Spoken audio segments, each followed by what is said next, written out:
3 मुलाकातें हो चुकी हैं, लेकिन डोनाल्ड ट्रंप से जो मुलाकात होगी उस पर सबकी नजर है और हम जानना चाहते हैं कि उस मुलाकात में होगा क्या। एजेंडा पहले ही निकलकर सामने आ रहा है। अमेरिकी एनएसए से मुलाकात पर पीएम मोदी का पोस्ट ध्यान से देखिएगा। अमेरिकी एनएसए से अच्छी मुलाकात हुई। पीएम मोदी ने कहा अमेरिकी एनएसए भारत के अच्छे मित्र। बिल्कुल ठीक कहा, क्योंकि वो इंडिया कॉकस को देखते थे जब वो रिपब्लिकन सेनेटर थे। और रक्षा, तकनीक और सुरक्षा हमारी दोस्ती के अहम सूत्र हैं। एआई, सेमीकंडक्टर और स्पेस सेक्टर में सहयोग की संभावना, ये बहुत बड़ी बात है। और भारत में स्टारलिंक की सेवा शुरू हो सकती है। ये शायद अभी तक की जितनी भी मीटिंग्स हुई हैं उससे सबसे बड़ा टेक अवे, सबसे बड़ी ब्रेकिंग न्यूज। इलॉन मस्क बहुत टाइम से लॉबी कर रहे हैं, बहुत टाइम से उनकी इच्छा रही है कि भारत के अंदर उन्हें एक टो होल्ड मिल जाए।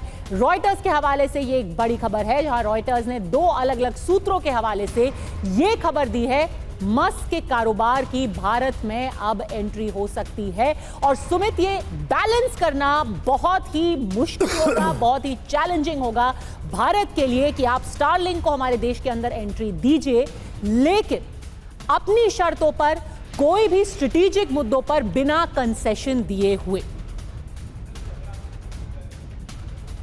हो रही थी जब प्रधानमंत्री मोदी बैठे थे, वहां पे एनएसए बैठे थे, वहां पर फॉरेन अफेयर्स मिनिस्टर बैठे थे। और इस समय इसका जो इम्पैक्ट होगा वो सिर्फ आपकी नेशनल सिक्योरिटी के पर नहीं होगा, आपके इकोनॉमिक सिक्योरिटी पर भी होगा, आपके इसका इकोनॉमिक इफेक्ट भी होगा। तो निश्चित तौर पर भारत ये सुनिश्चित करना चाहता है कि अगर एलन मस्क आएंगे तो रेगुलेशन के तहत आए, क्योंकि अगर एलन मस्क आ रहे हैं तो ऐसा नहीं हो 5 साल के लाएंगे, वो इंडियन मार्केट में लंबे समय तक रहेंगे। तो ऐसे में उनके ऊपर एक टैब रखना, उनके ऊपर एक रेगुलेशन रखना बहुत इंपॉर्टेंट हो जाता है। और ये इसलिए भी जरूरी है क्योंकि भारत इस समय जिस तरीके से अपनी नेशनल सिक्योरिटी को लेकर काम कर रहा है वो किसी भी तरीके से ब्रीच ना हो जाए, ये भी एक बड़ा कंसर्न है। और इसी चीजों को लेकर दोनों के बीच में बातचीत है और यह भी कोशिश की जा रही है कि अगर वो आते हैं तो गवर्नेंस के तौर पर, यानी कि आप कह सकते हैं डिजिटलाइजेशन को लेकर, इकोनॉमी को लेकर वो किस तरीके से भारतीय सरकार की मदद कर सकते हैं, उसको कैसे आगे बढ़ा सकते हैं, उसके रोड मैप को लेकर भी आगे चलना होगा। और ये सारे पहलुओं के ऊपर लगातार डिस्कशन हो रहा है, लेकिन अभी अनाउंसमेंट तभी होगा जब दोनों तरफ से क्लैरिटी होगी। क्योंकि स्टारलिंक जो लेकर के आएंगे भारत में, वो ट्रंप द बिजनेसमैन है,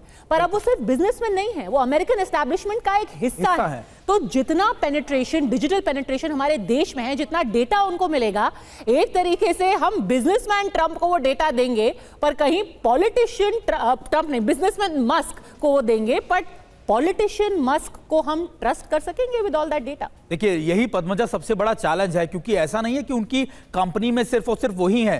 हो सकता है कि आने वाले वक्त में उसमें चीन का इन्वॉल्वमेंट भी बहुत ज्यादा बढ़ जाए, उसमें चीन की पार्टनरशिप बढ़ जाए, किसी दूसरे देश की बढ़ जाए। तो ऐसे में आपके डाटा ब्रीच हो गए, आपने थाली में परोसकर अपनी सारी की सारी आपने इंटेलिजेंस दे दी, आपने उनको सारा डाटा शेयरिंग कर दिया, तो ऐसे में किसी भी तीसरे देश के पास, तीसरी पार्टी के पास वो जाना बहुत ज्यादा आसान हो जाएगा। तो ऐसे में उनको रेगुलेट करते हुए उनको ये दिखाना कि देखिए आपके लिए इंडियन मार्केट खुली है, लेकिन इंडियन नॉर्म्स, इंडियन कानूनों के तहत, और आपको किसी ना किसी चीज पे आपको दिखाना पड़ेगा कि आप इन चीजों को आगे ब्रीच नहीं करेंगे। और यही सारे डिस्कशन है जो इस समय मेजर फोकस है इस बातचीत के।